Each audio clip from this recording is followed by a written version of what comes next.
One of our highest priorities must remain destroying the Mexican cartels.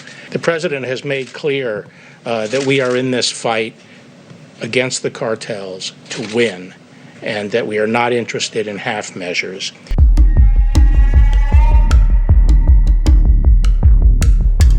Their trafficking is largely responsible for the deaths, as we all know now, of 70,000 Americans a year. And also the costs of this don't count the destroyed families, the destroyed lives. We're deploying additional Navy destroyers, combat ships, aircraft and helicopters, Coast Guard cutters, and Air Force surveillance aircraft, doubling our capabilities in the region. There's thousands of sailors, Coast Guardsmen, soldiers, airmen, Marines involved in this operation.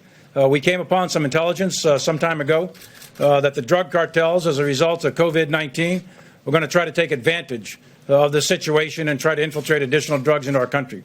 And we must not let that happen. We will never let that happen. Today, the United States is launching enhanced counter-narcotics operations in the Western Hemisphere to protect the American people from the deadly scourge of illegal narcotics. No president before Donald Trump has ever taken on the cartels. The cartels can't mask the smuggling between the ports of entries because they don't have these large groups tying up the Border Patrol. So that's why they're either going through cargo, which they've always done, but a lot of cargo gets intercepted because every car is stopped at a port of entry.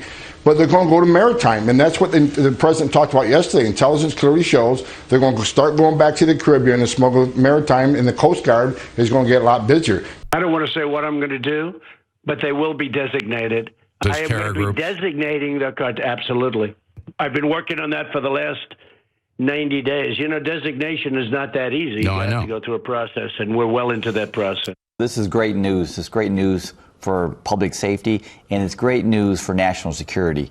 The cartels they've been violent for years. They work under intimidation, violence, ideologies that they want to share in our communities and harm us. I think it's great. I'm just worried, and I'm skeptical, Liz, that Mexico is going to participate and work with the U.S. on this. I'm very worried about that. When we look at these transnational criminal organizations, they are, between their ruthless killings, their intimidation tactics and the like, they mirror some of the world's dangerous terrorist organizations.